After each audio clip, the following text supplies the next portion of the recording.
Jean Boucaud et Johnny Rass sont des virtuoses du chant d'oiseaux. Ils maîtrisent le chant de centaines d'espèces. En un mot, ils parlent oiseau. On l'a entendu tout à l'heure, c'est d'accord. Bien. De leur passion commune d'enfance, ils ont fait un métier unique. Un métier qu'ils ont eux-mêmes inventé. Ils sont chanteurs d'oiseaux.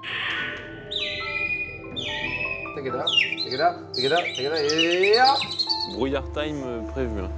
On a rajouté des strophes, on a rajouté 2 notes à la fin. Mais comment devient-on chanteur d'oiseaux?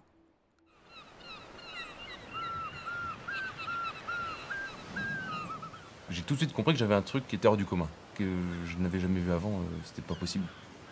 Et donc j'ai cette image à vie hein, qui est en moi, et cette force d'un seul coup je suis plus un humain, c'est-à-dire que je suis l'oiseau, je suis dans la clameur des goélands.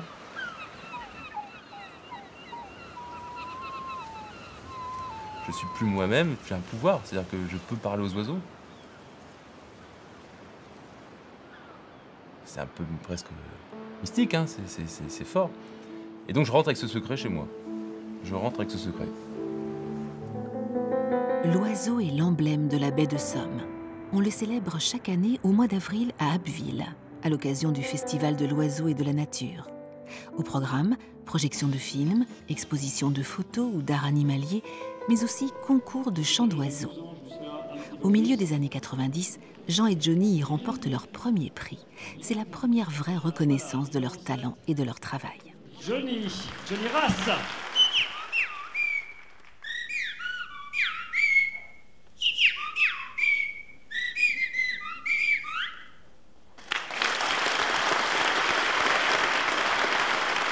Il s'appelle Jean Boucaud. C'est le goéland, vous vous souvenez?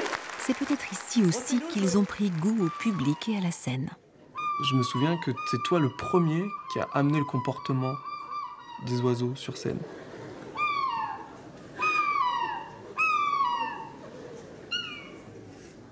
En fait, c'est le premier Jean qui était face au micro et qui avait compris que visuellement, on pouvait être un oiseau. Parce qu'il y avait le son et il faisait l'image. C'est le goéland heureux, ça. C'était pas pensé, c'était pas voulu. C'est parce que juste j'avais besoin d'être l'oiseau dans ma tête pour sortir le son.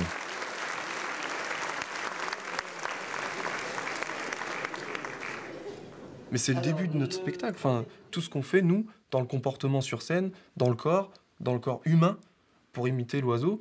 Parce que c'est pas que... Enfin, quand on voit nos spectacles, il n'y a pas que de l'imitation, que du son. Il y a aussi du corps. Et par cet intermédiaire, t'étais déjà scénique. Ça venait déjà... Ouais, t'étais déjà scénique, il y a un en fait. côté scénique, c'est sûr.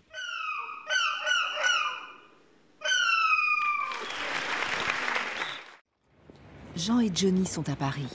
Ils viennent répéter leur prochain spectacle avec Jean-François Zigel.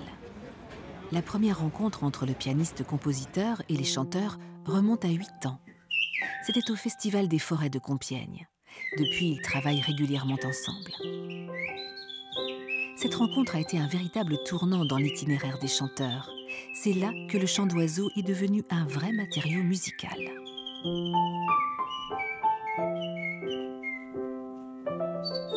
Ce qui est formidable, ça a été cette rencontre de deux univers, parce que moi je ne connaissais rien aux oiseaux, et Jean et Johnny connaissaient la musique, ils ont une oreille très musicienne, mais enfin ils ne connaissaient pas le répertoire.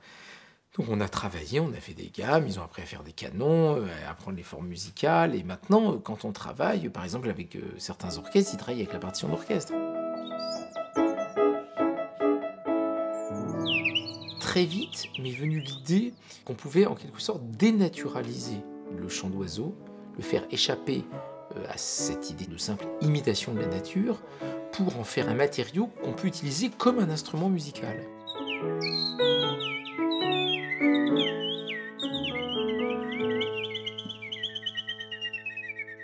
Il a fallu qu'on invente la forme, les harmonies, les mélodies qui allaient donner ces musiques qui sont des musiques célestes en fait, parce que ce que ressentent les gens lors d'un concert, quand on fait un concert, je sens bien que c'est particulier. Parce que le matériau de départ, encore une fois, n'est pas un matériau neutre. C'est pas du piano, du violoncelle, c'est du chant d'oiseau. Et avec ça, eh ben on s'envole. Tagada, tagada, tagada, tagada, tagada, tagada, et quand elle est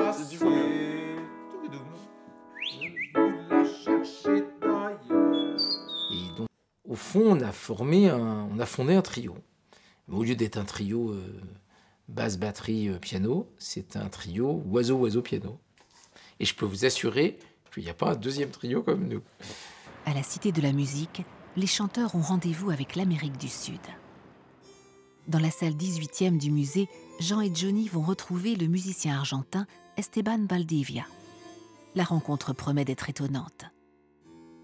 C'est le flûtiste Pierre Hamon, ami et complice des chanteurs, qui est à l'origine de cette rencontre rare entre les sonorités des deux continents. Il faut laisser l'énergie, il faut aller à l'instinct. Hein,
Au fil des rencontres avec des musiciens venus d'horizons très différents, les chanteurs sans cesse inventent leur métier.